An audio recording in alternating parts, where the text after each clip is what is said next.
네, 오늘의 말씀은 사사기 1장 1절에서 10절의 말씀입니다. 사사기 1장 1절에서 10절의 말씀 제가 읽겠습니다.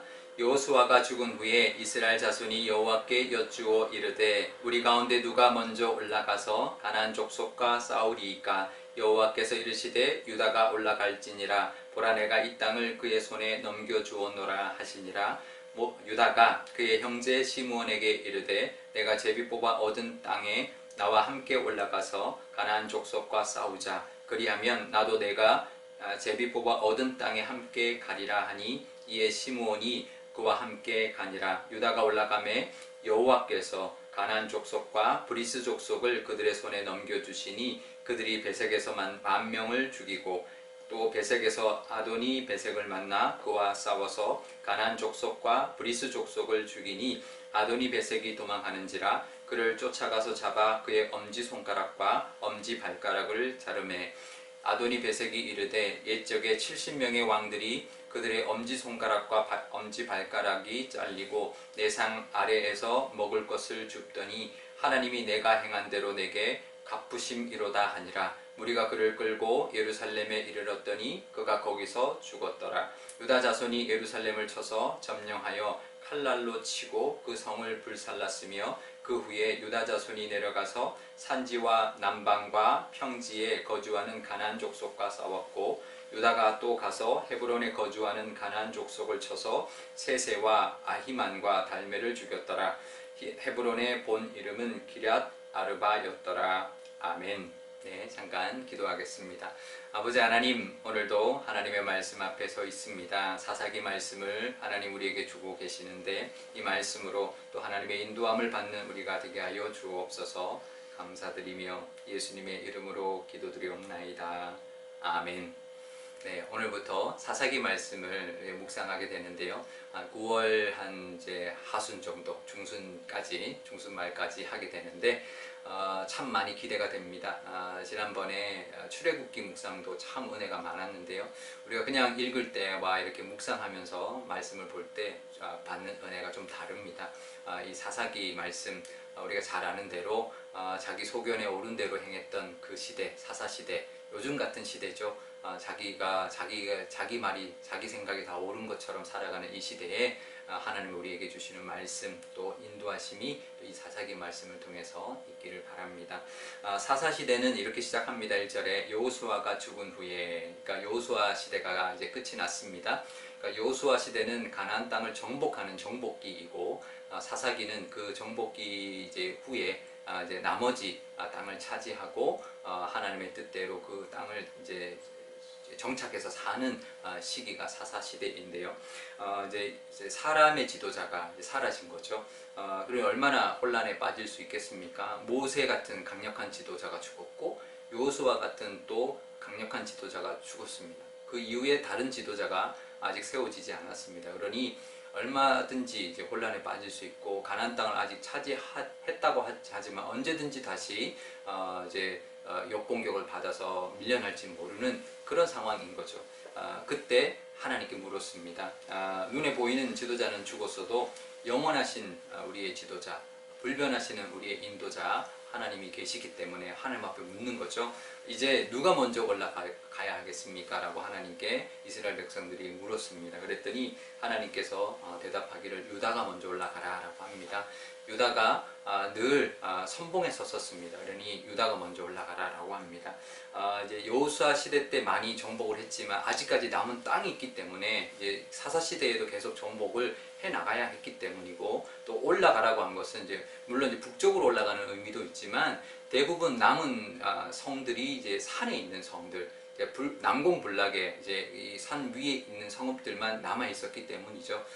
그래서 이제 올라가라라는 그런 이제 말을 하고 있는 것입니다. 그래서 유다 지파가 점령한 땅이 이제 예루살렘, 또 헤브론, 또 이런 땅들이 다 산지에 있는 성읍들이었거든요. 그러니까 이제 아직까지 정복하지 못한 땅들이 있었던 것이고 그런 난공불락의 성들이 남아 있었기 때문에 이제 유다가 선봉에 서서 먼저 이제 올라가기 시작했던 것인데요. 우리에게도 이제 그런 이제 하나님의 뜻에 순종하려고 하는 마음, 물론 우리 선봉에 선다는 거 쉽지 않습니다. 또 이만큼 차지했으면 이만하면 됐습니다. 뭐 굳이 그 산 꼭대기에 있는 그 성까지 우리 차지해야 됩니까? 그러지 않고 하나님 올라가라 할 때 순종하고 올라갔던 그 유다 지파처럼 우리도 하나님 앞에 또 하나님의 뜻에 순종하며 또 나아가는 또 우리 하루 또 한 달 또 이 사사기의 말씀을 따라 살아가시는 또 우리의 모습이 되면 좋겠습니다. 그런데 혼자 가지 않았습니다. 시므온 지파에게 요청합니다. 3절에 보면 그의 형제 시므온이라고 하는데요. 유다는 그 야곱의 그 첫째 아내 레아의 넷째 아들입니다. 시므온은 둘째 아들이고, 그러니까 이제 두 번째 형인 거죠. 형 바로 그 위에 형. 그러니까 네 아들 중에 이제 야곱의 첫 번째 아내에게서부터 네 명의 아들을 먼저 낳는데 그 네 명의 아들이 다 레아의 아들들인데 이 레아의 같은 형제였던 것이죠. 그래서 이제 형 같이 갑시다 이렇게 한 거죠. 사실 유다가 아니고 시므온이 아니라 유다 지파고 시므온 지파입니다. 그죠? 근데 같이 가자 했습니다. 그리고 유다와 이제 시므온 지파가 분배받은 땅이 가까운 서로 이제 인접해 있었기 때문에 같이 올라가면 이제 또 시몬 지파가 갈 때 우리도 같이 가겠다. 그러니까 우리가 같이 동력을 하자라고 같이 요청을 했는데요. 우리 믿음에 있어서는 이런 동력이 참 중요합니다. 혼자 가는 것 물론 순종하고 나갈 때 이제 나가는 것도 필요하지만 우리에게 동력자가 있을 때 훨씬 이제 힘이 되고 또 함께 나갈 때 더 잘 하나님의 뜻을 순종하고 또 수행할 수 있기 때문인데요. 우리도 그런 동력자를 위해서 함께 요청하고 같이 나아가는 그런 믿음의 우리의 사람들, 믿음의 동력자들이 늘 있는 복이 있으시기를 바랍니다.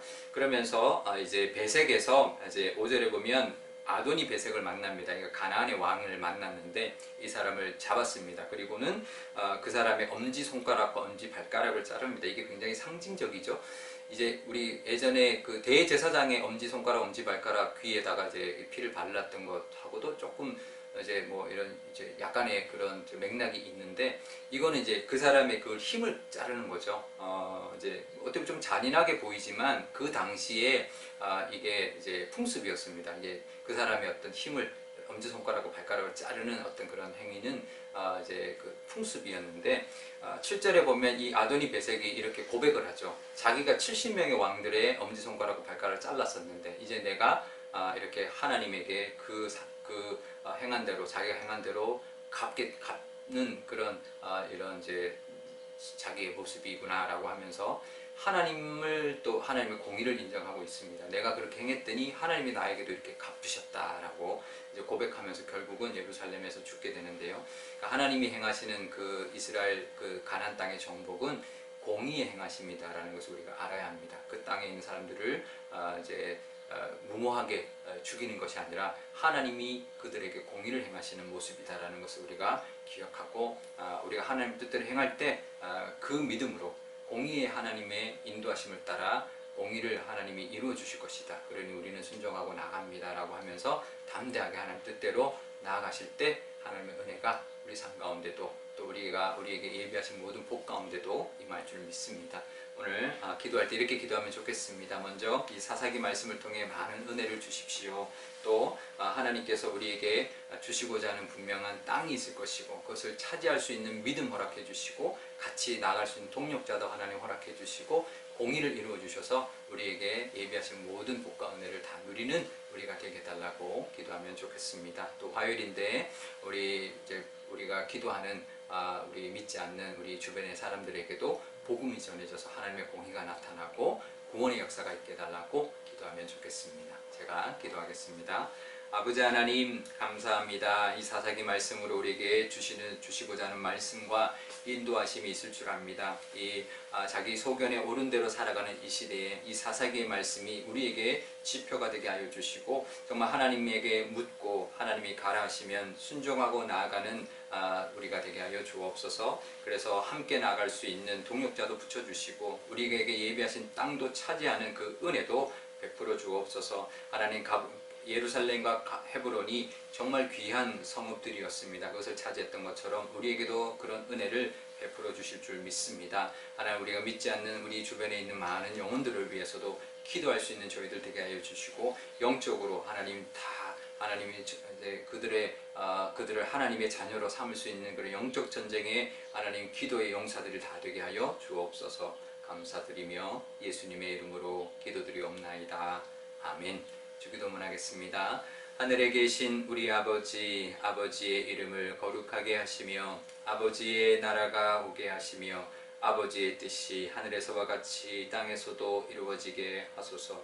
오늘 우리에게 일용할 양식을 주시고 우리가 우리에게 잘못한 사람을 용서하여 준 것 같이 우리 죄를 용서하여 주시고 우리를 시험에 빠지지 않게 하시고 악에서 구하소서.